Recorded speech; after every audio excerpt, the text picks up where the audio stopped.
बिस्मिल्लाहिर्रहमानिर्रहीम। अस्सलाम वालेकुम dear students, welcome to my channel. I hope so के आप सबके मिड टर्म के पेपर अच्छे हो गए होंगे। तो आज से हम मैथ 631 के जो फाइनल टर्म का सिलेबस है, जो कि हमारे पास 81 मॉड्यूल से ऑनवर्ड स्टार्ट हो रहा है। 80 तक मॉड्यूल जो थे वो हमारे मिड टर्म के सिलेबस में इंक्लूड थे। तो आज जो है वो हम अपने जो नेक्स्ट हमारे लेक्चर्स हैं उनको कंटिन्यू करेंगे। तो आपको इम्पोर्टेंट पॉइंट्स जो हैं वो सारे के सारे हाईलाइट्स करवाऊँगी कि किस तरह से आप इसकी प्रिपरेशन करें, और कोशिश करूँगी कि आपको थोड़ा बहुत इनके साथ मैं कंसेप्ट भी देती जाऊँ ताकि आपको चीज़ें जो हैं वो अच्छे से समझ आ जाएँ। तो एक और इम्पोर्टेंट बात जो है वो मैं आपको बताना चाहूँगी कि आपके ये जो सब्जेक्ट है इसके लेक्चर्स तो आप सब ने एलएमएस पे व्यू किए ही होंगे, क्योंकि आपको जो आपके क्विज़ हैं वो करने के लिए आपको लेक्चर व्यू करना मस्ट था। तो जिन जिन स्टूडेंट्स ने, बल्कि सब स्टूडेंट्स ने ही व्यू किए हुए हैं, तो जितने भी लेक्चर्स आपके फाइनल टर्म के आपने व्यू कर लिए हुए हैं और जो रहते हैं वो भी कोशिश करें कि आप उनको बस एक दफ़ा व्यू कर लें, और उनके साथ जितनी भी पोस्ट असेसमेंट्स होती हैं, ठीक है, एक पोस्ट असेसमेंट्स को आप जो है ना वो 5 से 6 दफ़ा उसको अटैम्प्ट करें, और हर दफ़ा आपका जो एमसीक्यूज़ है वो रिपीट होकर आएगा, मतलब डिफरेंट आएगा। तो ये चीज़ आपको बहुत ज़्यादा हेल्प करेगी। एक दफ़ा पहले हैंडआउट्स को पढ़ें, उनको रीड करें, और जो आपको चीज़ इंपॉर्टेंट लगती है या जो आपको लगता है कि इसका एमसीक्यूज़ बन सकता है उसको आप हाईलाइट करें। और दैन जो पोस्ट असेसमेंट्स हैं उनको आप एक से दो दफ़ा तो मस्ट करें, अगर ज़्यादा नहीं तो 2 से 3 दफ़ा तो आपको लाजमी उनको करना चाहिए, ताकि आपको आइडिया हो जाए कि किस तरह से इसके एमसीक्यूज़ आते हैं, और इस चीज़ से आपको बहुत ज़्यादा हेल्प मिलेगी। तो आज का जो लेक्चर है वो हमने लेक्चर नंबर 23 से स्टार्ट करना है, जो कि हमारा मॉड्यूल नंबर 81 है, जिसमें हमारे पास है एन बोरेल थ्योरम। ये थ्योरम जो है वो हमने एनालिसिस 1 में भी पढ़ा था, और इसमें भी। इन दोनों में डिफरेंस क्या है? जो एनालिसिस 1 था, मतलब हमारे पास उसमें जो है वो हम जो भी बात करते थे वो हमारे पास होती थी आर स्पेस में, मतलब कि हम ओनली जो है वो रियल नंबर पे बात करते थे, हम एक या दो नंबर पे जो है वो हम बात करते थे, इससे ज़्यादा जो है वो हमने उसमें कुछ भी डिस्कस नहीं किया है। लेकिन जो आपका ये सेकंड पार्ट है इसका रीड एनालिसिस का, इसमें जितने भी हमारे पास थ्योरम्स हैं, जितने भी हमारे पास एग्जांपल्स हैं, ये जो भी चीज़ हम रीड करें मोस्टली जो है वो हमारे वही टॉपिक्स हैं जो कि हमने एनालिसिस 1 में पढ़े हैं। अब उन्होंने उन्हीं टॉपिक्स को यहाँ पे हमें क्यों डिफाइन करवाया? इसलिए करवाया क्योंकि वहाँ पे जो हमने चीज़ें पढ़ी हैं वो हमने सिंगल वेक्टर्स के लिए पढ़ी है, सिंगल स्पेसेस के लिए पढ़ी हैं, मतलब एक आर के लिए हमने पढ़ी है, रियल नंबर्स के लिए। जहाँ पे जो हम बात करेंगे यहाँ पे हम सब की सब जो हमारी रेंज है वो आर एन स्पेस में है, यानी कि हम एन टर्म्स तक जो भी हम अप्लाई कर रहे हैं, या कोई भी हम डोमेन या रेंज डिफाइन कर रहे हैं, कोई भी हमारे पास फंक्शन दिया हुआ है उसकी डोमेन या रेंज हम एन स्पेस तक जो है वो लेके जा सकते हैं, और उससे आगे भी अगर हमें जाना हो, मतलब किसी फंक्शन को इतना लंबा हमने डिफाइन करना हो तो उसको आर एन से आगे भी जो है वो हम डिफाइन कर सकते हैं, मतलब इन्फिनिटी टर्म तक जो है वो हम जा सकते हैं। तो हमारे पास एन बोरेल थ्योरम क्या है? एन बोरेल थ्योरम हमारे पास जो है ये कंपैक्ट सेट को जो है वो कंसर्न करता है। कंपैक्ट सेट कौन से सेट होते हैं ये हमने जो है वो एनालिसिस 1 में भी पढ़ा है। बार बार एनालिसिस 1 का बोलूँगी तो आप लोगों ने इस चीज़ को ज़्यादा माइंड नहीं करना है, क्योंकि ये सारी चीज़ें हम पढ़ चुके हैं, ठीक है। तो उनको थोड़ा सा और जो है वो हमने मज़ीद मॉडिफाई करना है। तो कंपैक्ट सेट हमने ये पढ़ा था कि वो सेट जो क्लोज्ड और बाउंडेड सेट होता है उसको हम कंपैक्ट सेट कहते हैं। अब ये आपका एमसीक्यूज़ भी आया है, अगर आपने ध्यान से अपना क्विज किया, अगर नहीं भी किया तो इट्स ओके, कोई बात नहीं, अभी आप इसकी तैयारी करें, क्योंकि ये सब्जेक्ट ऐसे हैं कि इनको बस आपका जो है ना वो अच्छा ग्रेड आ जाना चाहिए। अगर आपका बी ग्रेड भी आ जाता है तो बहुत अच्छे मार्क्स हैं इस सब्जेक्ट में। इसके ऑब्जेक्टिव में तो आपका एक भी जो है ना वो मिस्टेक नहीं होनी चाहिए। इस तरह से आपने इसको तैयार कर लेना। इसके जितने भी थ्योरम्स हैं, इसकी छोटी छोटी जो एग्जांपल्स हैं, छोटी छोटी जो स्टेटमेंट्स हैं, वो आपको अच्छे तरीके से आनी चाहिए, ठीक है। बाकी सब्जेक्टिव भी इंशाल्लाह आपका कवर हो जाएगा मोस्टली। तो आप कोशिश करें कि ज़्यादा जो आपका फोकस है वो ऑब्जेक्टिव पे होना चाहिए, और अगर ऑब्जेक्टिव आपका बिल्कुल ठीक हो जाएगा तो सब्जेक्टिव में से भी आपके 8 से 10 मार्क्स अगर आ जाते हैं तो अच्छे खासे जो हैं वो आपकी परसेंटेज इस सब्जेक्ट की बन जाएगी। चलें तो स्टार्ट करते हैं। अब हमारे पास कहते हैं कि ये कंपैक्ट सेट को ये हमारा थ्योरम कंसर्न करता है। इसमें होता क्या है कि हमारे पास एक ओपन कवर होता है, ठीक है, सब सेट्स होते हैं। और ये जो आपके पास ये थ्योरम की स्टेटमेंट है इसको पहले एक दफ़ा रीड आउट कर लें। इफ़ एच जो है ना ये आपके पास एक स्पेस दी हुई है, ठीक है, is an open covering of a compact सब सेट एस। अब जो हमारे पास जो सब सेट दिया हुआ है वो हमारे पास एक कंपैक्ट सेट है। Then S can be covered by finitely many sets from H. तो हमारे पास जो ये एस होगा, यानी कि जो सब सेट होंगे जो हमने बनाया हुआ होगा, ये इसी ओपन कवरिंग, ये जो हमारे पास एक स्पेस दी हुई है, इसी के जो है वो सारे सेट्स को फाइनाइटली डिफरेंट सेट्स को जो है ये कवर कर लेगा। नीचे यहाँ पे जो है वो अगर इसके प्रूफ के ऊपर हम आए, ठीक है, और ये जो हमारे पास है, ये हमने जो एनालिसिस 1 था ना, उसमें ये थ्योरम हमने पढ़ा था कि एच जो हमारे पास क्या है, collection H of the open set is an open covering of S if and only if S its subset of U and U contain H into H belong to H. यानी कि ये जो हमारे पास है ये सबसेट्स हैं, और आगे ये जो आपको थोड़ा सा टेढ़ा एच नज़र आ रहा है, इसको जो है वो हम पूरी एक स्पेस बनाती है ये हमारे पास, ठीक है। इसके डिफरेंट एलिमेंट्स को लेके हम इसके आगे सब इंटरवल्स या सब सेट्स जो हैं वो बनाते हैं। इसके प्रूफ में कोई इतनी खास चीज़ नहीं है, मतलब ये करने वाला नहीं है, लेकिन मैं थोड़ा सा जो है वो आपको इसको बता देती हूँ कि इसमें क्या इन्होंने बताया हुआ है कि यहाँ पे इन्होंने डिफरेंट जो है वो स्पेसिस ली हुई हैं, ठीक है। एक हमारे पास पूरा इन्होंने एक रेक्टेंगल शेप दी हुई है, ठीक है, स्क्वायर शेप हमारे पास दी हुई है। इनकी जो लेंथ है और इनकी जो विड्थ है वो इक्वल है, यानी कि यहाँ से अगर हम देखें तो यहाँ से जो इसकी लेंथ है ये हमारे पास आती है A1+L, ठीक है। ये इधर ऊपर इन्होंने स्टेटमेंट्स भी दी हुई हैं, ठीक है। और दूसरी जो हमारे पास है यहाँ पे जो x के ऊपर इसकी स्पेस है वो जो इसकी लेंथ आती है वो हमारे पास A1 आती है। देन यहाँ पे अगर हम A1+L इन दोनों को अगर माइनस करें तो हमारे पास A की सिर्फ लेंथ रह जाती है जिसको हम L कहते हैं।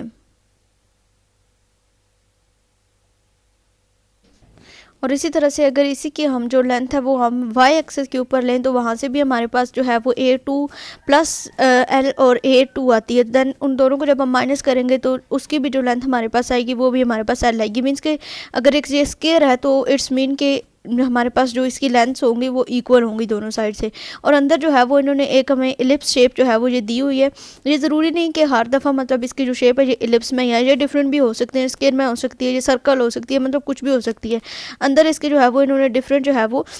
इसके लिए हुए सेट्स लिए हैं, ठीक है, S1 S2 S3 S4। और ये जो पूरा हमारे पास एक है ये हमारे पास एक सब सेट है एस का। एस हमारे पास एक पूरा सब सेट है और अंदर जितने जो इसमें ये S1 S2 S3 S4 लिए हुए ये हमने इसके डिफरेंट एलिमेंट्स लिए हुए हैं, डिफरेंट इसके सब सेट के जो हैं वो डिफरेंट एलिमेंट्स हैं। और इसमें कुछ भी जो है वो इतना खास करने वाला नहीं है, बस इसकी जो स्टेटमेंट है थ्योरम की वो आपको अच्छे से आनी चाहिए, ठीक है। और कम्पैक्ट सेट क्या होते हैं, क्लोज्ड और बाउंडेड सेट, जहाँ पे भी आपको क्लोज्ड और बाउंडेड सेट की बात आएगी इट्स मीन कि वो आपका कम्पैक्ट सेट होगा, ठीक है। और इसके अलावा ये भी आप इसकी जो स्टेटमेंट है ये भी आपको आनी चाहिए कि हैन-बोरेल थ्योरम की जो हमारे पास एक स्टेटमेंट आती है, जो ओपन कवरिंग्स होती है, जो हमारे पास सब सेट बनाते हैं हम इसका, वो कौन कौन से एलिमेंट्स को कंटेन करता है, ठीक है। उसके बाद अगर हम नेक्स्ट आ जाएँ तो यहाँ पे आपके पास एक रिमार्क है जो हमने बोल्ज़ैनो-वाइसरात थ्योरम एनालिसिस 1 में पढ़ा था। ये कहता है कि जिस तरह से हमने एनालिसिस 1 में इसको देखा था कि आर स्पेस में हमारे पास ये वैलिड है तो आर एन स्पेस में भी ये वैलिड होगा। बस ये आपने बात याद रखनी है कि Bolzano Weierstrass theorem is valid in R N and R, मतलब बोथ में ये वैलिड है। और इसका अगर आंसर अगर आता है, मतलब MCQs आता है, तो या तो ये ट्रू फॉल्स में आ सकता है या फिर आपसे पूछ सकते हैं कि ये valid in R N dash, तो आर एन आप उसका आंसर लगा सकते हैं। उसके बाद जो हमारे पास टॉपिक है जी वो हमारे पास है connected sets in R N का। अब पहले जो है वो वही बात कि हम आर के बारे में पढ़ रहे थे, अब जितने भी हमारे पास टॉपिक्स आएंगे वो हमारे पास आर एन के टॉपिक्स होंगे। तो कनेक्टेड सेट वो सेट होते हैं, मतलब ऐसा कोई ऐसा सेट है जिसको हम ए यूनियन बी की फॉर्म में नहीं लिख सकते, उसको जो है वो हम कनेक्टेड सेट कहते हैं। और अगर जो है वो इसकी फॉर्म में हमारे पास आ जाते हैं कोई, तो देन उस सेट को हम डिसकनेक्टेड सेट कहते हैं। और ए यूनियन बी हम इस तरह से लिखेंगे कि ए बी हमारे पास एक नॉन एम्प्टी सेट है, बी भी हमारे पास नॉन एम्प्टी सेट है, और ए जो ए क्लोजर इंटरसेक्शन बी ये भी हमारे पास एक नॉन एम्प्टी सेट है, और ए इंटरसेक्शन बी क्लोजर भी हमारे पास एक नॉन एम्प्टी सेट है, ठीक है। अगर जो है वो इनको नहीं एक्सप्रेस किया जाता है इस फॉर्म में, तो देन इस ऐसे सेट को हम कनेक्टेड सेट कहते हैं। और अगर इस फॉर्म में हमारे पास कोई एक सेट दिया हुआ है उसको हम इस फॉर्म में लिख सकते हैं, तो देन उसको डिसकनेक्टेड सेट कहते हैं, ठीक है। ये आपने जो दोनों चीज़ें ये याद रखनी है और इसकी थ्योरम की स्टेटमेंट भी आप देख लीजिएगा। उसके बाद हमारे पास एग्जांपल है the empty set and the singleton sets are connected. ये आपके MCQs के लिए इंपॉर्टेंट है, ठीक है। यानी कि एक एम्प्टी सेट और सिंगलटन सेट वो सेट होते हैं जिसमें एक ही एलिमेंट होता है, उनको कनेक्टेड कहते हैं because they can be represented as a union of two disjoint non empty set. जाहिर बात है वो हमारे पास एक एम्प्टी सेट है और एक सिंगलटन सेट है, तो हमने क्या क्या कहा है कि दोनों जो हमारे पास सेट्स हैं वो नॉन एम्प्टी होने चाहिए, ठीक है। तो ये हमारे पास कनेक्टेड सेट्स हैं क्योंकि उनको भी हम ए यूनियन बी की फॉर्म में नहीं लिख सकते। उसके बाद नेक्स्ट हमारे पास एग्जांपल है the space R N is connected. Space R N किस तरह से कनेक्टेड है, आगे जो है वो उसके डिफरेंट बताए हुए हैं कि if R N equal to A union B है, और ये सारे जो हमने अभी कनेक्टेड सेट्स की डेफिनेशंस पढ़ी हैं ये सारी जो है वो सेटिस्फाई करती हैं, और ए और बी बोथ जो हैं वो क्लोज्ड हैं एंड बोथ आर ओपन, यानी कि वो कम्पैक्ट भी हैं। Since the only non empty subset of R N is that both open and close, यानी कि जो आर एन है वो ओपन भी है और क्लोज भी, मतलब वो भी कम्पैक्ट है। Itself one of A and B in R N and other is empty, यानी कि एक जो है वो आर एन स्पेस में हो सकता है और एक जो है वो हमारे पास एम्प्टी हो सकता है। तो ये जो चीज़ें हैं, ये अगर आपसे एमसीक्यूज आ सकते हैं कि the space R N is connected है, तो फिर उसके ऊपर ये सारी कंडीशंस अगर सेटिस्फाई होंगी तो देन आप आल पे क्लिक करेंगे, और अगर आल आपका ऑप्शन नहीं होगा तो या तो आपके पास इन तीनों में से कोई एक स्टेटमेंट दी हुई होगी जो कि आपका इसका करेक्ट ऑप्शन होगा। उसके बाद नेक्स्ट हमारे पास टॉपिक है पॉलीगोनियल पाथ का। पॉलीगोनियल पाथ हमारे पास कैसे पाथ्स होते हैं, अगर इसको हम थोड़ा सा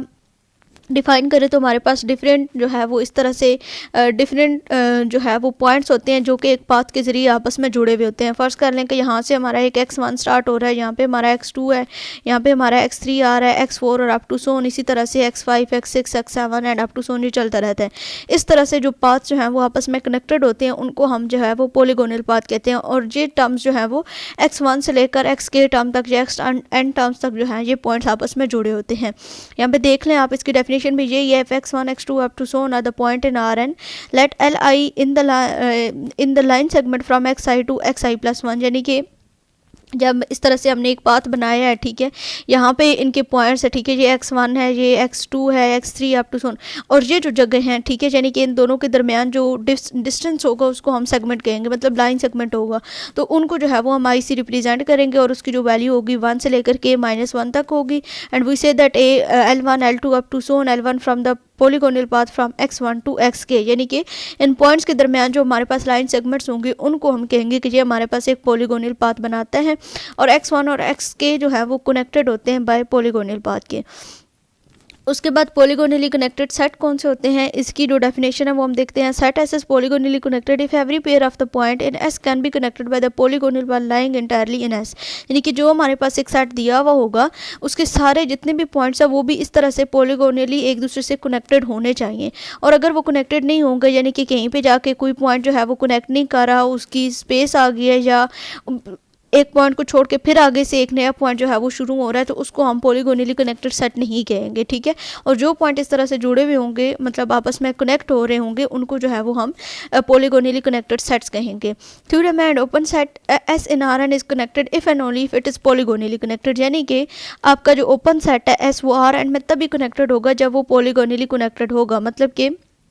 इस तरह से वो आपस में पॉलीगोनली कनेक्टेड होगा, तो देन जो है वो हम उसको ओपन सेट भी कहेंगे आर एन में, और वो कनेक्टेड होगा। लेकिन इसका जो कन्वर्स है वो फॉल्स है कि अगर एक जो हमारे पास सेट दिया हुआ है वो अगर पॉलीगोनली कनेक्टेड है तो वो ज़रूरी नहीं है कि वो आपका जो ओपन सेट है वो आर एन में कनेक्टेड भी हो। ये आगे इसका थ्योरम है, इसको हम देख लेते हैं। अच्छा, यहाँ पर सबसे पहले जो है वो इन्होंने इफ़ एंड ओनली इफ की कंडीशन है ना, क्योंकि तो इसलिए इसको जो है वो हमने 2 दफ़ा प्रूव करना है। एक दफ़ा हम ये लेंगे कि हमारे पास जो है वो एक ओपन सेट है जो आर एन में कनेक्टेड है, और वो कब कनेक्टेड है, जब वो पॉलीगोनली कनेक्टेड। तब दोबारा तब लेंगे जब हमारे पास एक सेट है वो पॉलीगोनली कनेक्टेड है, तो हम उसको कहेंगे कि हमारा जो एस है वो भी डिसकनेक्टेड होता है। तो सबसे पहले हमने सफिशिएंसी के लिए हमने ये प्रूव करना है कि हमारा जो एस है वो डिसकनेक्टेड है। Then S is not a polygonally connected, यानी कि अगर जो हमारा एस है वो डिसकनेक्टेड है तो इट्स मीन कि वो हमारा पॉलीगोनली कनेक्टेड भी नहीं है, यानी कि वो भी डिसकनेक्टेड है। तो फर्स्ट कर लिए कि S is equal to A union B. पहले तो हमने ये देखा है कि कनेक्टेड सेट्स वो होते हैं जिनको हम इस तरह से नहीं लिख सकते, ठीक है, ए यूनियन बी की फॉर्म में। लेकिन अब हम ये कह रहे हैं कि हमारे पास ऐसे सेट्स हैं जिनको हम इस तरह से लिख सकते हैं, क्योंकि हमने एस को क्या बोला है कि ये हमारे पास पॉलीगोनली डिसकनेक्टेड सेट है, तो इसलिए हम इसको इन्हीं टर्म्स में लिख सकते हैं कि ए हमारे पास नॉन एम्प्टी है, बी भी नॉन एम्प्टी है, क्लोजर इंटरसेक्शन बी भी नॉन एम्प्टी है, and A intersection B closure B वो भी हमारे पास नॉन एम्प्टी है, और हम इसको जो है वो इस तरह से लिख सकते हैं। अब नेक्स्ट हमारे पास कहता है कि suppose that x1 belong to A and x2 belong to B, यानी कि दो हमने जो है वो पॉइंट्स लिए कि एक x1 है और एक x2 है, and assume that there is a polygonal path in S connected x1 to x2, यानी कि यहाँ पे इसने क्या कहा है कि दो इसने पॉइंट लिए, एक को x1 का नाम दिया और एक को x2 का नाम दिया है, और एक हमारे पास a है और एक हमारे पास b है, ठीक है। ये हमारे पास x1 हो गया और ये हमारे पास x2 हो गया। कहते हैं कि ये दोनों पॉलीगोनली कनेक्टेड है। देन सम लाइन सेगमेंट, जारी बात है अगर दो पॉइंट्स आपस में कनेक्ट हो रहे हैं तो इट्स मीन कि उनके दरमियान कोई एक लाइन सेगमेंट भी होगा। In this path must contain the point y1 in a and the y2 in b, यानी कि उनके जो लाइन सेगमेंट्स हैं उनके नाम क्या रख दिए, y1 और y2 रख दिए। और लाइन सेगमेंट की जो डेफिनेशन है ये आपको 79 module I think so mid term का लास्ट जो मॉड्यूल था उसमें सेकंड लास्ट मॉड्यूल है, उसमें आपको लाइन सेगमेंट की डेफिनेशन मिलेगी। वहाँ पे हमने देखा था x is equal to t x naught plus one minus t x one, ये चीज़ थी। और जहाँ पे हमने जो लाइन सेगमेंट है वो हमने क्या कहा है कि वो हमारे पास y1 और y2 है, तो दैट्स वाई यहाँ पे हमने y2 और y1 को लिखा है। बाकी सेम वही चीज़ है, x is equal to t y2 plus one minus y one minus t y1, ठीक है। Is a part of L and therefore in S, तो इसको जो है वो हम एस में इस तरह से रिप्रेजेंट करेंगे। मतलब इसका अगर हम सुप्रीमम लेके इसको लिखें तो सिंपल इसी तरह से हमारे पास क्या आ जाएगा, ये सुप्रीमम में आ जाएगा, ये जो हमने इक्वेशन बनाई है वही। और इसकी जो लिमिट्स होंगी यानी कि जो हमारे पास टी होगा वो क्या होगा, less than zero less than equal to T, यानी कि या तो हम उसकी वैल्यू जीरो रख सकते हैं या फिर हम उसकी वैल्यू वन रख सकते हैं। अब यहाँ पे नीचे जो हमने क्या किया है कि हमने यहाँ पे एक रो जो है वो लेट कर लिया, let x rho is equal to p sorry rho y two plus one minus rho, यानी कि यहाँ पे जो हमारे पास टी था ना उसको हमने क्या दी कि वो हमारे पास रो है। Then x rho belongs to A clear intersection B clear, यानी कि जो हमारे पास एक्स रो आएगा उसका आंसर हम किस तरह से निकालेंगे कि वो ए क्लियर और बी क्लियर के इंटरसेक्शन के इक्वल होगा। Since x rho belong to A union B and A intersection B, A clear intersection B equal to A intersection clear B is equal to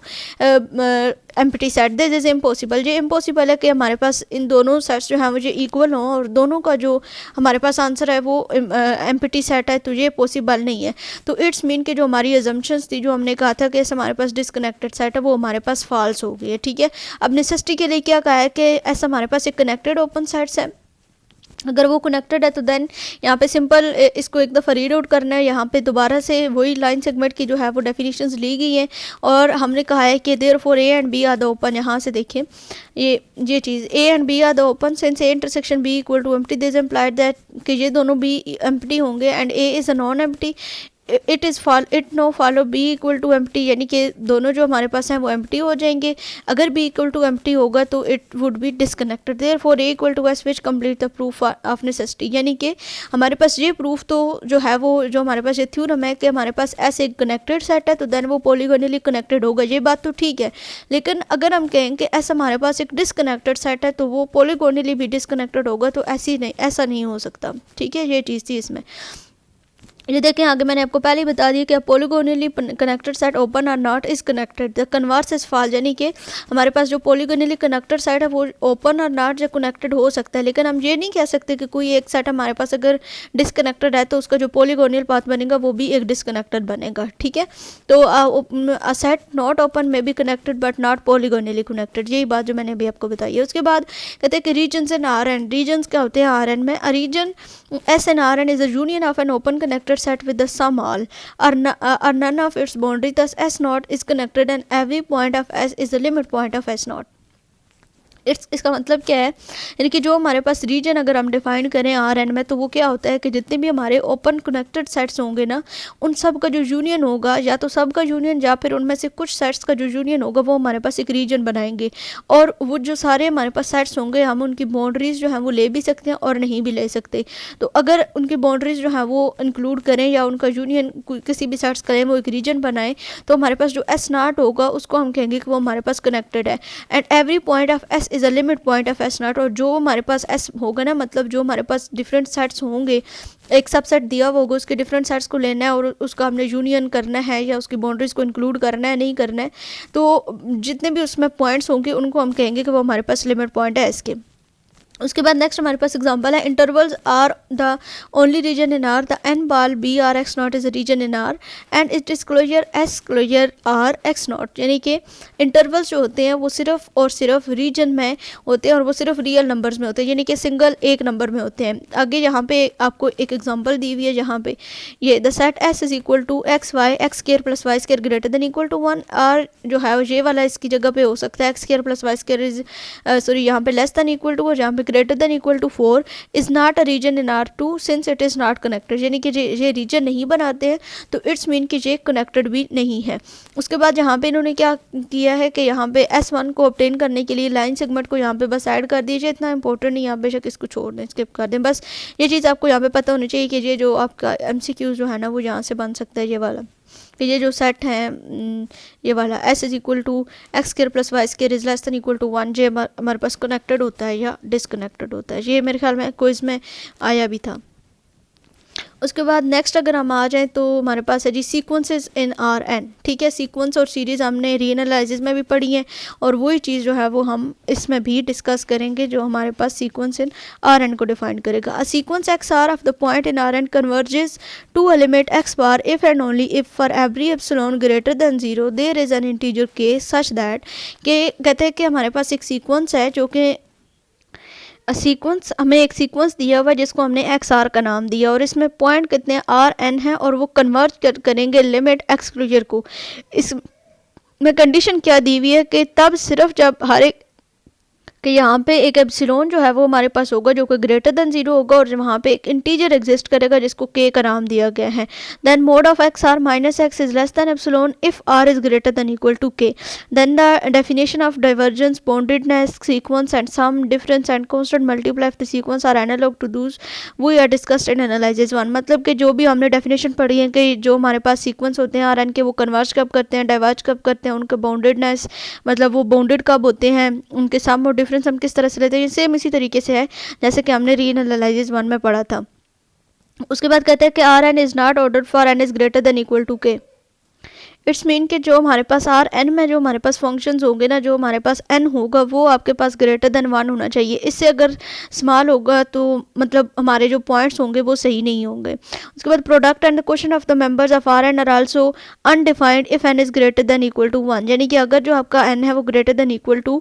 1 आप लेंगे तो आपका जो question होगा या जो प्रोडक्ट होंगे उनको भी आप डिफाइन नहीं कर सकते। And several theorem from analysis 1 remain valid for sequence, मतलब सेम ही होते हैं, सिर्फ वहाँ पे आर था सिर्फ और जहाँ पे जो है वो हम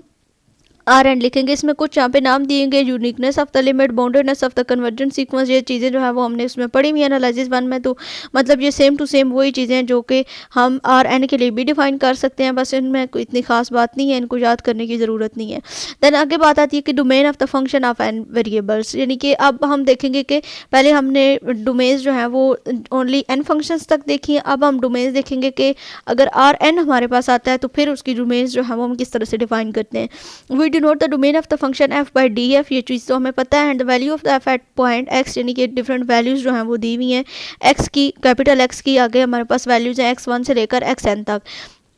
और अगर हम जो है वो इसको बाय एफ ऑफ एक्स लिखें तो f into x one x two up to so on x n terms तक हो जाएंगी। If the function is defined by the formula, अगर इसको फार्मूले के थ्रू जो है वो हम डिफाइन करें तो हमारे पास क्या आ जाएगा, f of x is equal to 1 minus under root of, ठीक है, ये जो ऊपर 1/2 लिखा हुआ है ना, इसका मतलब है कि इसके ऊपर अंडर रूट है, ठीक है, under root of 1 minus x1 का स्केयर माइनस x2 का square plus up to so on j x n terms तक जो है वो आ सकता है। और अगर हम जी ऑफ एक्स इसका एक और फंक्शन डिफाइन करें तो उसमें क्या होगा कि 1 आवर अगर हम डिफाइन करते हैं 1 आवर 1 माइनस x1 का स्केयर x2 का स्केयर अप टू सोन, तो इस वजह से यहाँ पे इसके ऊपर जो है ये आपको -1 की पावर दिखाई।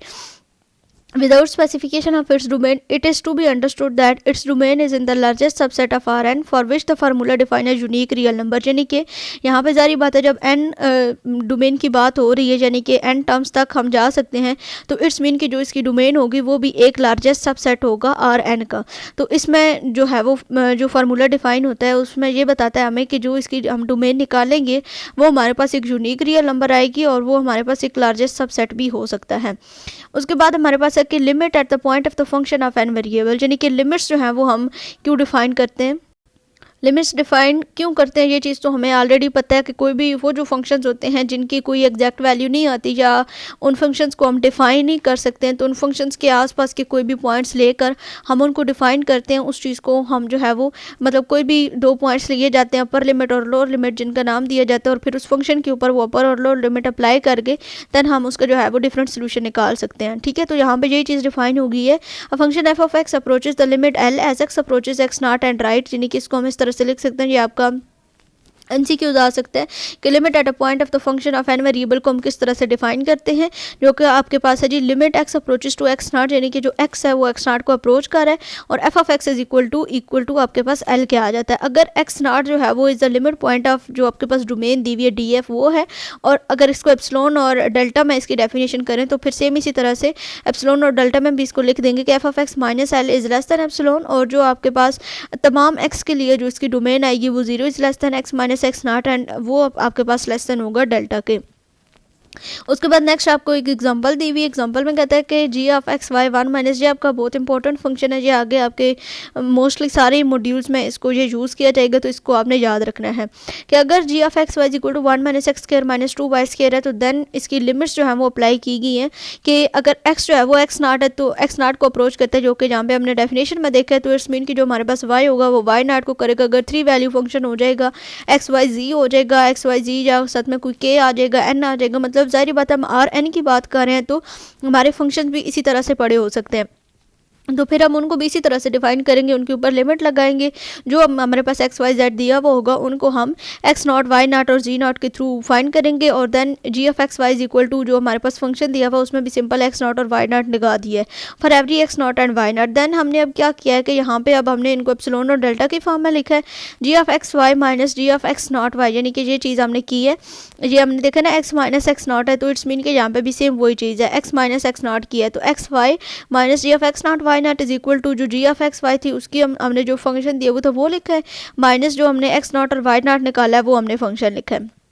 फिर इसको मजीद सिंप्लीफाई किया तो हमारे पास जो इक्वालिटी थी उसको हमने इनइक्वालिटी में चेंज कर दी है, ग्रेटर दैन इक्वल टू हमने लगा दिए क्योंकि जो हमारे पास epsilon less than equal to लगा दिए क्योंकि हमारे पास एक्स माइनस एक्स नॉट जो है वो लेस दैन हमारे पास डेल्टा किया है। तो सेम इसी तरह से इसको थोड़ा सा सिंप्लीफाई किया है, आपके पास क्या आ जाएगा, वन वन आपस में कैंसिल आउट हो जाएंगे, तो आपके पास आ जाएगा एक्स स्क्वायर माइनस, यानी कि साइंस को चेंज किया है ना, तो x square minus x not का square plus two Y square minus y not का स्क्वायर, ये टू वाई स्क्वायर है और टू वाई नॉट का स्क्वायर है, दोनों में से टू को कॉमन लिया तो वाई नॉट का स्क्वायर माइनस टू वाई का स्क्वायर माइनस वाई नॉट का स्क्वायर आ गया, ठीक है। फिर इसकी इक्वालिटी जो है वो हमने लगाई है, तो यहाँ पे हमारे पास ए का स्क्वायर माइनस बी का स्क्वायर है, तो a plus b a minus b करके हम इसको लिख सकते हैं एक्स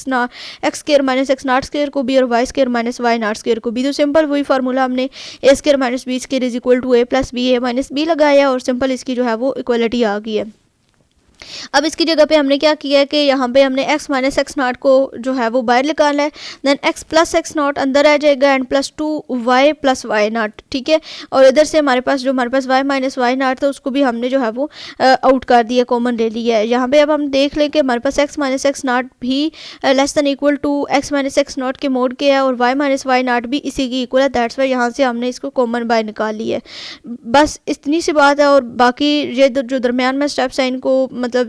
एप्सिलॉन के साथ भी इसने डिस्कस किया हुआ है कि अगर हमारे पास जो है वो एक एप्सिलॉन आ जाता है या के आ जाता है तो उसको भी हम इस तरह से डिफाइन करते हैं। बाकी जो चीज़ है वो आप एंड पे जो है वो ये जो आपकी स्टेटमेंट है इसको आप लिख सकते हैं और आपका जो है वो इस एग्जांपल का आंसर आ जाएगा। उसके बाद नेक्स्ट हमारे पास एग्जांपल है, हमारे पास एक फंक्शन दिया हुआ है h into x y is equal to sine under root one minus x square minus two Y square divided by under root one minus x square minus two y का square. ये जो हमारे पास sine के angle में under root one minus x square minus two y का square, इसको अगर हम लेट कर लें कि ये हमारे पास यू को इक्वल है, ठीक है। हम अगर कह देते हैं कि u of into x y है तो आपके पास क्या आ जाएगा, आपके पास यहाँ पे आ जाएगा h into x Y equal to sine u divided by u, ठीक है। ये चीज़ बन जाएगी हमारे पास इस फंक्शन की जगह पे। तो हमने जो है वो ये इंटरमीडिएट में भी पढ़ा हुआ कि अगर हम इसके ऊपर लिमिट अप्लाई करें, लिमिट अगर हम अप्लाई करें यू अप्रोचेस टू ज़ीरो कर दें और sine u divided by u हो, तो ये हमें पता है कि ये हमारे पास वन की इक्वल होता है। ये हमने एनालिसिस वन में भी पढ़ा और इंटरमीडिएट की क्लासेस में भी ये चीज़ हमने डिफाइन की थी कि किसी भी एंगल के और उसके जो हमारे पास डिविडेंट होता है उसमें भी अगर हमारे पास सेम आ जाते हैं तो देन वो हमारे पास वन की इक्वल होता है। तो सिंपल जो है वो हमने यहाँ पे क्या किया है, define only on the interior of the reason bounded by the ellipse, यानी कि ये सिर्फ और सिर्फ जो है ये जो फंक्शन है ये डिफाइन होता है एलिप्स के ऊपर, और ये एलिप्स क्या है एक्स का स्क्वायर प्लस टू वाई का square is equal to one के, ठीक है। ये चीज़ आपने याद रखनी है कि आगे आपने इक्वेशन इसको यूज़ करना है, यानी कि ये जो फंक्शन है ना इसकी जगह पे आप x square plus two y का square is equal to one use किया करेंगे। It is not defined at any point of the ellipse itself, यानी कि एलिप्स के जो है वो ऊपर से खुद डिफाइन नहीं होती और या फिर उसके किसी डिलीटेड नेबरहुड की इक्वल भी नहीं होती। यही चीज़ जो मैंने अभी आपको बताई कि अगर हम लिमिट्स इसके ऊपर अप्लाई कर दें x to y x not y not तो h x Y equal to one कैसे आता है, जो कि अभी मैंने आपको लिख के बताया u approaches to zero sine u over u equal to one कहता है। तो अगर इसको एक्स नॉट में भी लेके जाएँ तो सिंपल एक्स नॉट का square plus two y not का स्क्वायर इक्वल टू वन। ये नीचे फिर वही चीज़ लिखी है कि अगर हम यू ऑफ एक्स वाई को इसकी इक्वल रख लें तो आगे ये देखें आपके पास sine u x y divided by u x y, तो इसको हमने लेट कर लिया कि u x Y equal to r के है तो ये इक्वल टू वन के होता है। तो सिंपल यहाँ पे जो है वो वन लगा दिया। बाकी जो पिछली हमारी एग्जांपल थी x2 जे हमने ये जो फंक्शन पिछली एग्जांपल में किया है, ठीक है, ये इक्वल टू 0 के है, तो यहाँ पे जो है वो हमारे पास ये इनइक्वालिटी साबित हुई है कि हमारे पास ये जो फंक्शन है, ठीक है, इसके इंटीरियर पॉइंट अगर एलिप्स के लिए जाते हैं यहाँ पे, तो यहाँ पे जो है वो हमने क्या किया कि जो हमारे पास फंक्शन दिया हुआ था सिंपल, हमने क्या किया कि हमारे पास उसको हमने क्या कह दिया कि वो हमारे पास less than equal to del के, यानी कि जो हमने स्टार्टिंग में इसकी limit at a point of a function of n variable देखा है ना, limit f of x minus l is less than epsilon और लेस देन डेल्टा के है, तो सिंपल इन्हीं जो हमें फंक्शन दिए हुए थे ना वहाँ पे तो एफ और एक्स यूज़ हुआ था, तो यहाँ पे जो फंक्शन हमें दिए हुए हैं ना उन्हीं फंक्शंस को हमने यूज़ किया है और कह दिया कि ये हमारे पास किसकी इक्वल है, इसके सिग्मा वन की इक्वल है। उसके बाद नेक्स्ट हमारे पास थ्योरम है कि if limit x approaches to x not f of x exist then it is unique. अब इसके प्रूफ की ज़रूरत नहीं है, इसका प्रूफ जो है वो किस तरह से उन्होंने किया है कि हमारे पास मतलब कोई भी एक फंक्शन लिया हुआ है, ठीक है, और कहते हैं कि अगर हमारे पास ये एग्जिस्ट करते हैं तो वो यूनिक होगा। तो ये जो चीज़ है ये हमने स्टार्टिंग में जब हमने ये थ्योरम पढ़ा है तो हमने यही देखा है, जब domain of function of n variable हमने देखा तो हमने कहा है कि हमारे पास एक लार्जेस्ट सबसेट आ सकते हैं और उसका जो आंसर आएगा वो हमारे पास एक यूनिक रियल नंबर आएगा। तो बस इसको एज अ MCQs जो है वो आप याद रख लें कि अगर आपके पास ये फंक्शन की लिमिट एग्जिस्ट करती है तो उसका जो आंसर आता है वो आपके पास एक यूनिक आंसर आता है।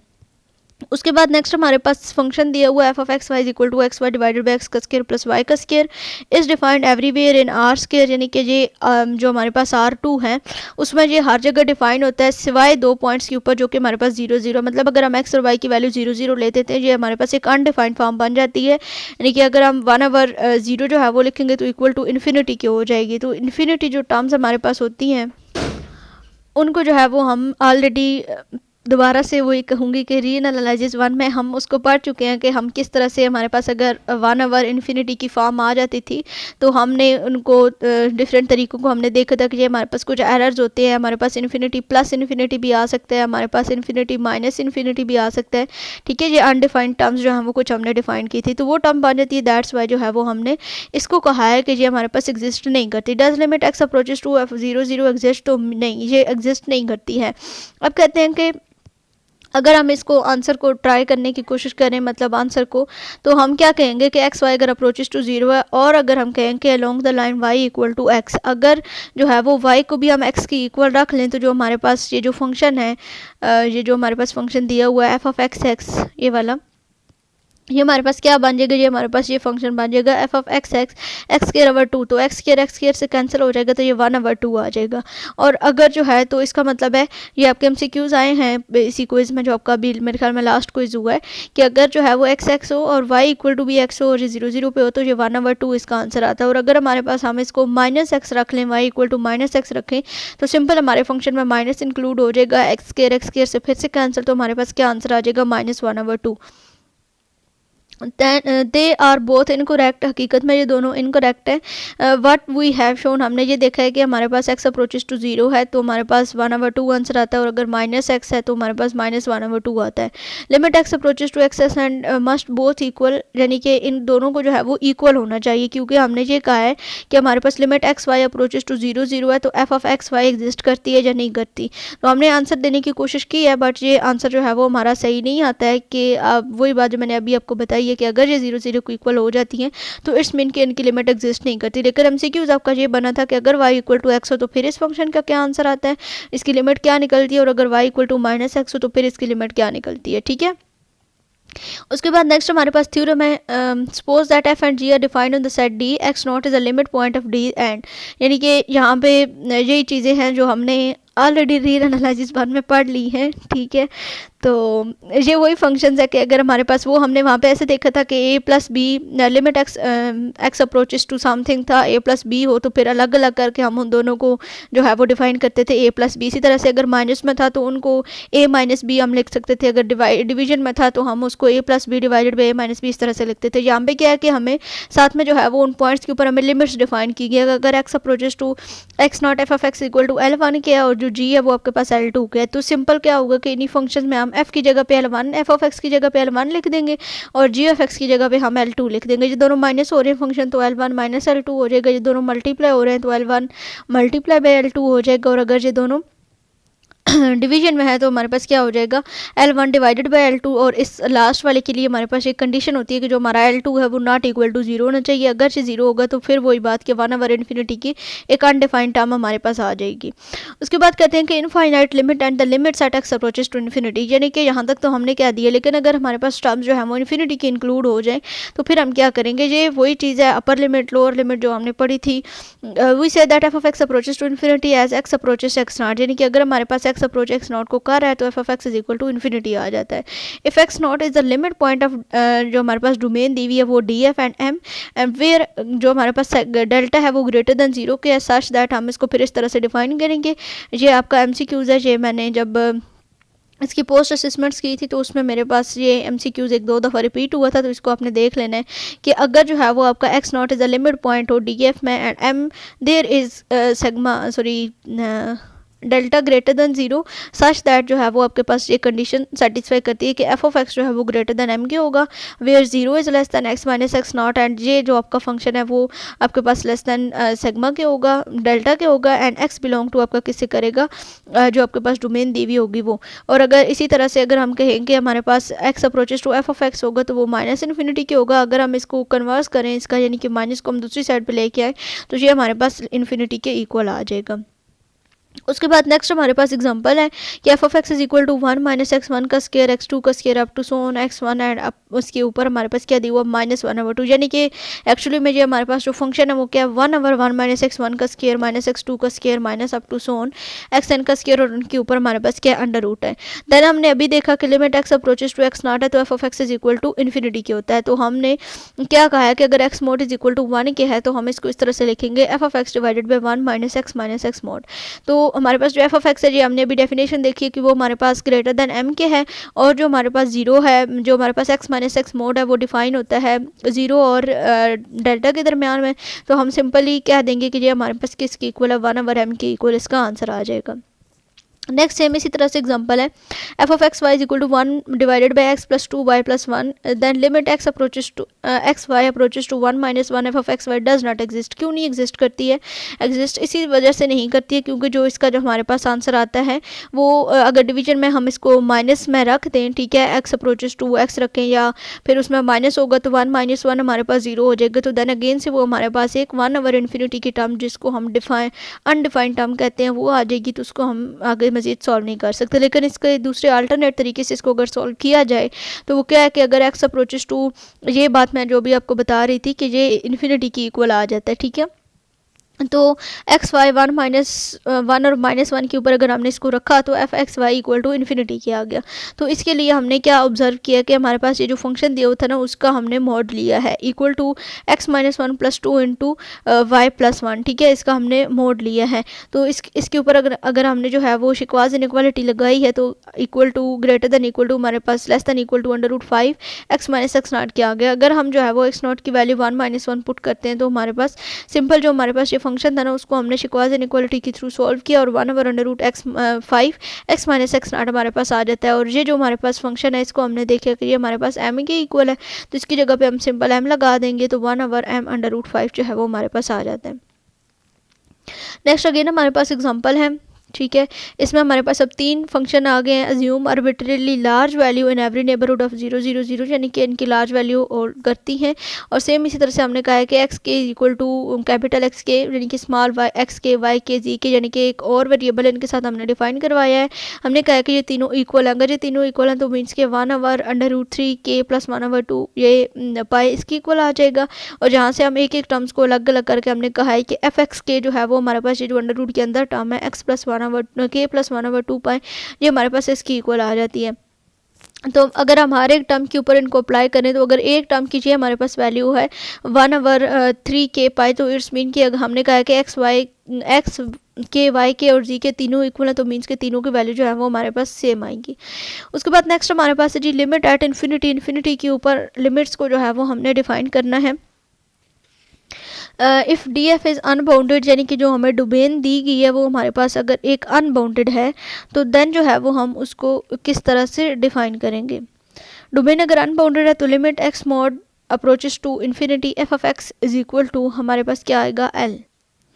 तो हर एप्सिलॉन के लिए ये चीज़ हम पहले भी देख चुके हैं कि एप्सिलॉन ग्रेटर देन 0 हो तो वहाँ पे आगे हमने देखा कि वहाँ पे के एग्जिस्ट करता है, जहाँ पे हमने उसको नाम दिए कि जहाँ पे हमारे पास एक नंबर आर है तो हम उसको F of x minus L यानी कि जो हमारे पास लिमिट होगी वो, और इज़ लेस दैन हम उसको एप्सिलॉन रख देंगे, और हमारे पास जो एक्स मॉड होगा यानी कि जो हमें फंक्शन दिया होगा वो हमारे पास greater than equal to r होगा। उसके बाद नेक्स्ट हमारे पास एग्जाम्पल है, ये भी सेम इसी तरह से एग्जाम्पल है जो अभी हमने पीछे किया वो साइन में थी, तो ये हमारे पास अब कॉज में आ गई है। सिंपल क्या किया यहाँ पे हमने भी देखा है कि limit x mod approaches to infinity f of x is equal to 1 की होता है। तो इसके लिए हमने क्या कहा है कि कॉज यू जो है वो इसकी कंटिन्यूटी को हमने डिफाइन किया और यू इक्वल टू हमने 0 रखा है। अगर यू इक्वल टू 0 है तो इट्स मीन कि जो आपका एप्सिलॉन है वो भी ग्रेटर देन 0 है, और अगर जो आपका डेल होगा वो भी आपका ग्रेटर देन 0 आएगा। तो सिंपल हमने क्या किया है कि जो हमारे पास फंक्शन था उसको हमने यू की इक्वल क्योंकि रखा हुआ था, तो हमारे पास कॉज यू माइनस 1 यानी कि ये जो अभी हमने लिमिट देखी F of x minus L है ना, तो वो हमने कहा है कि वो हमारे पास 1 है एल। तो cos u minus 1 is less then epsilon, और अगर यू जो है वो भी लेस दैन डेल्टा की होता है तो हम इसको सिंपल जो हमें फंक्शन दिया हुआ है 1/x² plus 2/x² plus 2 Z Z का स्केयर, इसको हम 1/x मॉड के स्केयर में लिख सकते हैं। अगर x मॉड जो है वो इज़ ग्रेटर देन 1/√रूट सिग्मा के है तो सिंपल जो हमारे पास फंक्शन था उसको हम लिख सकते हैं कि ये हमारे पास लेस देन सिग्मा के भी आता है। उसके बाद नेक्स्ट हमारे पास एक फंक्शन दिया हुआ है, consider the function defined only on the domain. एक डोमेन हमें दी हुई है x y, 0 is less than y and y is less than equal to a x के, एंड 0 जो ए है वो लाई करता है बिटवीन 0 एंड 1। तो f of x y is equal to 1/x minus y है, तो ये जो इसकी लिमिट्स है बस ये 0 के इक्वल है, इसमें कोई इतनी खास चीज़ नहीं है करने वाली, बस इसको बेशक आप स्किप कर दें। उसके बाद हमारे पास एक रिमार्क्स है इंपॉर्टेंट है, in the same manner we can define x approaches to infinity f of x is equal to infinity and x approaches to infinity f of x is equal to minus infinity. We will have the same following notation, limit x approaches to x not f of x exist, mean के हमारे पास जो x approaches to x not f of x equal to L के आता है, where L is a finite to leave open possibility then L equal to plus minus infinity. ठीक है, यानी कि अगर हमारे पास जो एल की वैल्यू वो प्लस माइनस इन्फिनिटी होती है तो हम इन फंक्शंस को भी जो है वो डिफाइन कर सकते हैं। तो ये हमारे पास अगर इन्फिनिटी आता है तो इन्फिनिटी को हमें पता है कि हम उसको एक्सटेंडेड रियल नंबर सिस्टम कहते हैं, तो इट्स मीन कि जो हमारे पास इसकी डोमेन आएगी वो हमारे पास एक एक्सटेंडेड रियल नंबर सिस्टम आएगी। उसके बाद नेक्स्ट हमारे पास टॉपिक है जी कंटिन्यूटी का टॉपिक है। कंटिन्यूटी में अब हम देखेंगे कि जितने हमने फंक्शंस डिफाइन किए हैं वो कंटिन्यूस कब होते हैं, ठीक है, उनकी लिमिट्स उनके फंक्शंस जो भी हमने पढ़े हैं। तो कहते हैं कि अगर जो है वो आपके पास एक एक्स नॉट दिया हुआ है, उसकी डोमेन डी एफ है, उसमें से हमने एक एक्स नॉट लिया एंड लिमिट पॉइंट जो है and is the limit point of D f, वही जो डोमेन है उसकी लिमिट पॉइंट भी है, then we can say that f is continuous as x not. तो हम कहेंगे कि जो हमारा एक्स नॉट है जो हमने लिया है लिमिट में से जो हमें डोमेन दी हुई थी उसमें से और उसके जो लिमिट पॉइंट है उसमें से वो कंटिन्यूस होगा एक्स नॉट पे, और हम उसको इस तरह से डिफाइन करेंगे। आपके एमसीक्यूज के लिए इंपॉर्टेंट है, ये आपने माइंड में रखना है। X approaches to x not f of x is equal to f of x not ही होगा। उसके बाद थ्योरम में हमारे पास suppose that x not is in D f, यानी कि जो डोमेन दी हुई है वो, and the limit point of D f, यानी कि फिर वही यही थ्योरम है। तो अगर इसको एप्सिलॉन और डेल्टा की जो हमारे पास डेफिनेशन होती है उसमें भी इसको हम डिफाइन कर सकते हैं। तो f of x minus F of x not in दोनों का mode is less then epsilon क्या आ जाएगा, और एक्स माइनस एक्स नॉट जो है वो उनका जो दोनों का मोड है वो आपके पास लेस दैन डेल्टा क्या आ जाएगा। उसके बाद नेक्स्ट हमारे पास फंक्शन दिया हुआ है 1 माइनस एक्स का स्क्वायर माइनस 2y का square is continuous on R square. ये चीज़ हम ऑलरेडी डिस्कस कर चुके हैं पीछे जो एग्जांपल की थी स्टार्टिंग में, इसी तरह की वही आप दोबारा से इस फंक्शन के एग्जांपल में लिख सकते हैं कि ये कंटिन्यूस फंक्शन हमारे पास होता है जिसमें हमने इलिप्स हमने देखी थी एक x square plus 2y square is equal to 1, उस इलिप्स के ऊपर ये कंटिन्यूस होता है। उसके बाद नेक्स्ट हमारे पास अगेन से जो है वो फंक्शन दिया हुआ है, consider the function h x y is equal to, दो आपको फंक्शन दिए हुए हैं, ठीक है, एक साइन 1/, ये ऑलरेडी हम डिस्कस कर चुके हैं, ठीक है, दोबारा से बस इसको पीस वाइज इसने डिफाइन किया हुआ है कि ये जो दोनों फंक्शन है हमारे पास ये इस तरह का आंसर आ सकता है कि अगर हमारे पास x square plus 2y square is less than 1 हो तो यहाँ पे एक डिसकंटिन्यूटी हमारे पास आ जाती है, तो उसको हम रिमूवेबल डिसकंटिन्यूटी कहते थे एनालिसिस 1 में, और उस डिसकंटिन्यूटी को हम रिमूव करके हम फंक्शन को अपने को कंटिन्यू बनाते थे।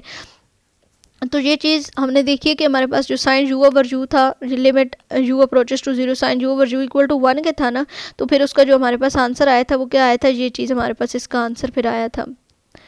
ये जो हमारे पास एक्स स्क्वायर प्लस 2y का स्क्वायर इज इक्वल टू 1। तो इसको हम इस इक्वालिटी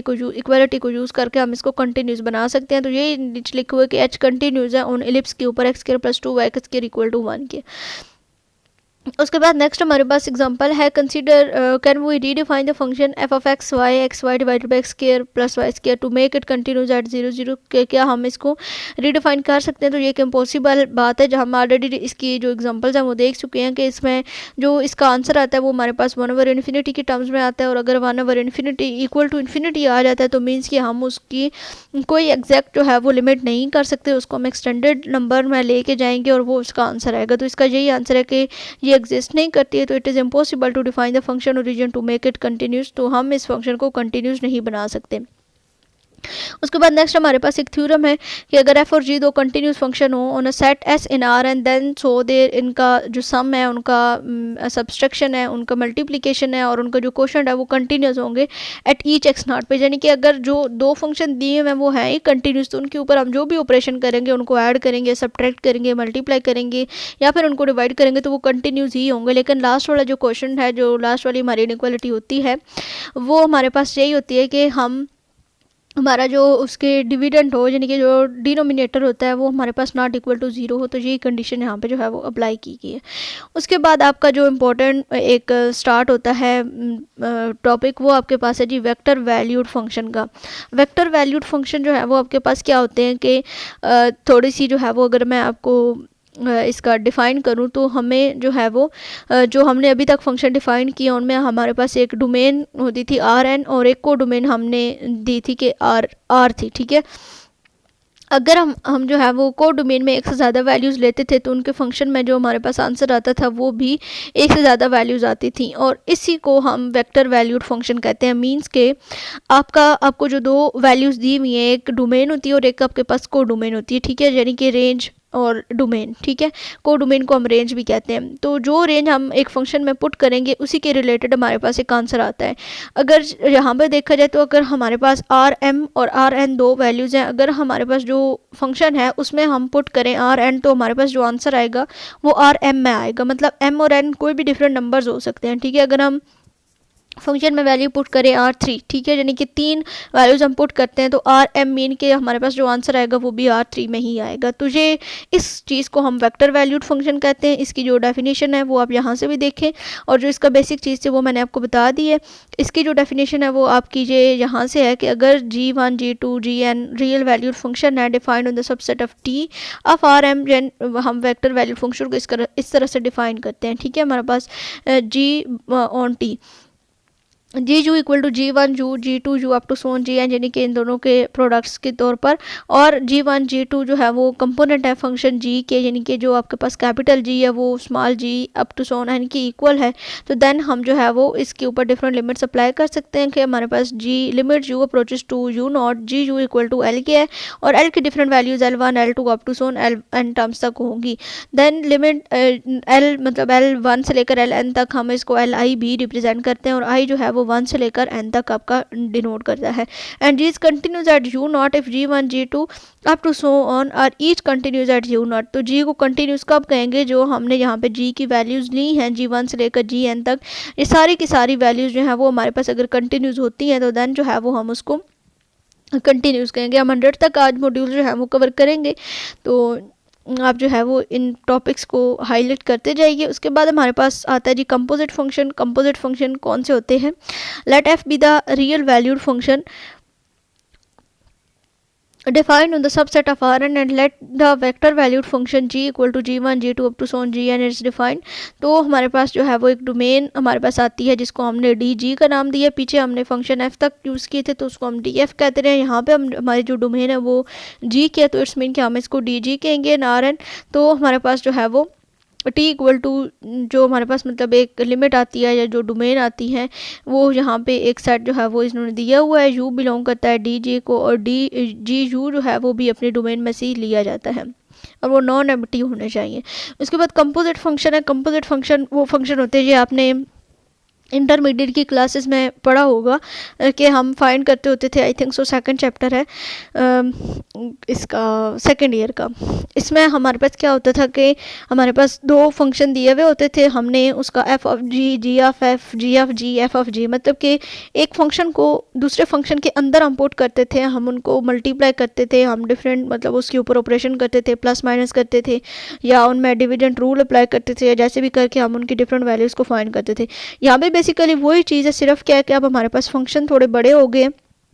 यानी कि डिफरेंट हमने जो है वो रियल एनालिसिस की स्टैंडर्ड रियल नंबर सिस्टम में जाके जो है वो हमने इनको सॉल्व करना है। लेकिन बेसिकली बात वही है कि अगर आपको कहा जाए कि आप जी एफ एफ फाइंड करें या एफ ऑफ जी फाइंड करें, तो सेम उसी तरह से आप जो है वो एक फंक्शन के अंदर, यानी कि अगर आपको एक्स में फंक्शन दिया हुआ है तो दूसरे फंक्शन में से जो दूसरा फंक्शन होगा उस वो सारी की सारी वैल्यू उठा के आप पहले फंक्शन में एक्स की जगह पे पुट कर देंगे, तो आपके पास जो है वो कंपोजिट एक फंक्शन आ जाएगा।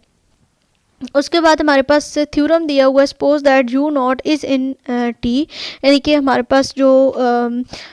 हमारे पास एक यू नॉट है, यानी कि जो हमारे पास एक फंक्शन है आएगा, वो हमारे पास क्या है टी में, जो भी हमने फंक्शन टी डिफाइन किया है, is a limit point of T, ये लिमिट पॉइंट भी है। And G is continuous at u naught, हमने देखा है कि जी कंटिन्यूस होगा यू नॉट पे जब जी के तमाम element G one G two up to so on G N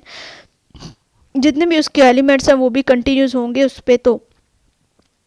eight x not is equal to G u naught then h is equal to f of G is continuous, यानी कि अगर F और जी continuous है, बात वही है, अगर F और जी कंटिन्यूस है तो मीन के जो आपका कंपोजिट फंक्शन आएगा वो भी कंटिन्यूस होगा। उसके बाद इसका प्रूफ इतना इंपॉर्टेंट नहीं है, आप अगर एग्जांपल देखें, f of s is equal to under root s है और g x y is equal to 1 minus x का स्केयर माइनस 2 वाई का स्केयर है। जो आपके पास एफ ऑफ एस है ये आपके पास रियल नंबर से रियल नंबर तक है, और जो आपका सेकंड फंक्शन है जी ऑफ एक्स वाई ये आपका आर टू से है, ठीक है, यानी कि दो फंक्शन हमें दिए गए एक आर से और एक आर टू से है। तो इसकी जो डोमेन है, जो फर्स्ट वाला फंक्शन है उसकी जो डोमेन है वो आपके पास 0 से इन्फिनिटी तक जाती है, और जो डी जी है जी एक्स वाई है, ये एक्स वाई इसलिए लिखा हुआ क्योंकि ये दो इसमें वेरिएबल्स एक्स और वाई यूज़ हो रहे हैं, इस वजह से। तो ये जो हमारे पास है ये आर टू स्पेस है, तो इन दोनों को अगर हम कंक्लूड करें, ये वही फंक्शन है जो पीछे हमने देखा था इलिप्स के लिए, इसकी इनइक्वालिटी हमने सेटिस्फाई की थी, इसको हम कंक्लूड करें तो हमारे पास ये कंटिन्यूस कब होंगे, x square plus 2 y square is less than equal to, जब 1 के होगा, या तो लेस होगा या फिर इक्वल टू 1 के होगा, तो हम इसको प्रूव कर सकते हैं कि ये हमारे पास एक कंटिन्यूस फंक्शन है। उसके बाद नेक्स्ट हमारे पास अगेन थ्योरम है, ये वही थ्योरम है जो भी हमने पढ़ा था, ये भी कंटिन्यूस है, और फिर हम इसको इस तरह से डिफाइन कर सकते हैं कि G h of x y is equal to f of G into x y. वही बात अभी जो मैंने आपको बताई थी कि एफ ऑफ जी को हम किस तरह से निकालते थे कि जो हमारे पास एफ का फंक्शन था उसमें एक्स की वैल्यू की जगह पे हम जी के जो फंक्शन दिया हुआ होता था उसको पुट कर देते थे, तो हमारे पास जो है वो ये आंसर आ जाता था। तो यहाँ पे हमने एफ में पुट किया जी ऑफ, और एफ हमारे पास क्या था, f equal to under root s था, तो इस वजह से जो हमारे पास जी एफ का फंक्शन था उसकी value 1 minus x square minus 2 y square आ चुकी है। उसके बाद जो दोबारा से वही वैल्यूज़ दी हुई हैं, बस सिंपल आपने जो है वो इनका ये चीज़ याद रखनी है कि इनका जो डोमेन है वो कहाँ पे आ रहा है, और ये कंटिन्यूस जो है वो किस फंक्शन के ऊपर है। बार बार मैं अब इस चीज़ को रिपीट नहीं करूँगी, ये x square plus 2 y square, ये अब इस स्टेटमेंट जो है वो आपको अच्छे तरीके से याद हो गई होगी। उसके बाद नेक्स्ट हमारे पास है बाउंडेड फंक्शन, ठीक है। ये बाउंडेड फंक्शन बेसिकली वही हैं जो कि हम ऑलरेडी पढ़ चुके हैं रियल एनालिसिस 1 में। तो बाउंडेड अबव बाउंडेड बिलो ये सारी चीज़ें हमने पढ़ी थी, ठीक है। अगर किसी को सही से याद नहीं है तो वो एक दफ़ा जो है वो दोबारा से हैंडआउट्स वो देख सकते हैं, या फिर सिंपल आप गूगल पे सर्च कर लें बाउंडेड अबव बाउंडेड बिलो या bounded function in R, only R में चेक करेंगे तो वही आपकी डेफिनेशन जो है वो आर एन के लिए ठीक होंगी। Then f is continuous on the compact set S in are and then f is bounded on S. ये चीज़ हम पीछे भी पढ़ी थी, हमने वहाँ पे देखा था कि जो हमारे पास कम्पैक्ट सेट था इसकी जगह पे हमने बाउंडेड सेट देखा था, तो क्लोज सेट सॉरी देखा था। कम्पैक्ट सेट वो होते हैं जो ओपन और क्लोज दोनों होते हैं, तो एनालिसिस 1 में हमने ओनली जो है वो क्लोज सेट देखा था कि वो अगर क्लोज है एस जो है वो आर के ऊपर तो देन वो बाउंडेड भी होगा, तो यहाँ पे जो है वो कम्पैक्ट सेट आएगा in are and then f जो है वो बाउंडेड होना चाहिए। आपके एग्जाम इसके लिए MCQs के लिए इंपॉर्टेंट है। फिर आगे थ्योरम है आपके पास ये सुप्रीमम और इन्फीमम भी इसी तरह से हम डिफाइन करें। अगर हमारे पास दो फंक्शन हो सुप्रीमम और इन्फीमम, और x1 और x2 दो हमने एलिमेंट लिए हैं, तो fx1 इक्वल टू अल्फा के होगा और fx2 is equal to beta के होगा। उसके बाद नेक्स्ट हमारे पास ये जो थ्योरम है इसको हम इंटरमीडिएट थ्योरम कहते हैं, ये हमने पढ़ा था, इसमें एनालिसिस 1 में भी पढ़ा था। उसमें हमारे पास क्या था कि एक क्लोज्ड इंटरवल जो है वो हमें दिया हुआ है, ठीक है, और क्लोज्ड इंटरवल पे जो है वो हमारे पास एक फंक्शन एफ है, वो कंटिन्यूस है। तो हम क्या करते थे कि फंक्शन की कोई भी दो वैल्यूज़ लेते थे, लेट सपोज कि हमने x1 और x2 वैल्यूज़ ली हैं, और उन x2 और x2 वैल्यू के दरमियान हमारे पास एक नंबर एग्जिस्ट करता था जिसको हमने c का नाम दिया था वहाँ पे। तो उन दोनों नंबर्स के ऊपर कोई भी अगर हम फंक्शन अप्लाई करते थे तो हमारे पास जो आंसर आता था वो उन्हीं दोनों नंबर्स के दरमियान से आता था। तो उस चीज़ को हम इंटरमीडिएट वैल्यू थ्योरम कहते थे। तो यहाँ पे भी सेम वही चीज़ है, ए और बी दो फंक्शन दिए हुए हैं। ये स्टार्टिंग में अगर आप देखें तो let f be the continuous on the region, और जहाँ पे क्या बात होगी, आपके पास रीजन की बात होगी, and f of A and f of b ये दोनों आपको दिए हैं और दरमियान में एक नंबर एग्जिस्ट कर रहा है जिसको यहाँ पे यू का नाम दिया गया है। एंड एफ ऑफ सी को अगर लेट कर लें कि ये यू की इक्वल है for some c in S, जो एस आपके पास एक रीजन दिया हुआ है उसी में से एक सी को हमने ले लिया हुआ है। यहाँ पे जो है वो there is no such c then S is equal to R union T. S को हमने लिख लिया कि ये आर यूनियन टी की इक्वल है, और आर की और टी की डिफरेंट वैल्यूज हमने लगा दी है। एक में जो है वो आपके पास लेस देन जू और एक में आपके पास ग्रेटर देन जू है। तो ये इम्प्लाई करता है x belong to x not belong to r and continuity of f implies that there is sigma. यानी कि जहाँ पे भी हमने इस तरह से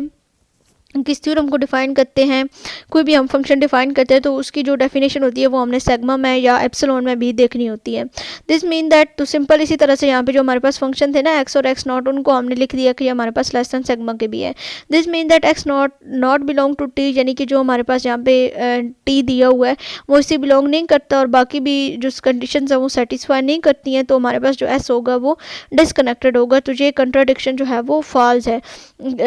एस इज़ अ रीजन, यानी कि hence we conclude that f c is equal to u for some c in S. यानी कि क्या किया है कि हमारे पास थ्योरम तो ये दिया हुआ था ना, ठीक है, हमने कहा था कि कोई सी जो है वो हमारे पास है, जो कि हमने f c is equal to u रखा था सेट के ऊपर, लेकिन जो उसका प्रूफ था उसने उसको थोड़ा सा उलट करके किया है कि हम फर्स्ट कर लेते हैं कि यहाँ पे कोई सी है ही नहीं, तो S is equal to R union T रखा है। जब ऐसे रखा है तो हमारे पास ये एक डिसकनेक्टेड सेट आता है, जिसकी वजह से हमने कहा है कि हमारे पास एक रीजन है और वो कंटिन्यूस रीजन है।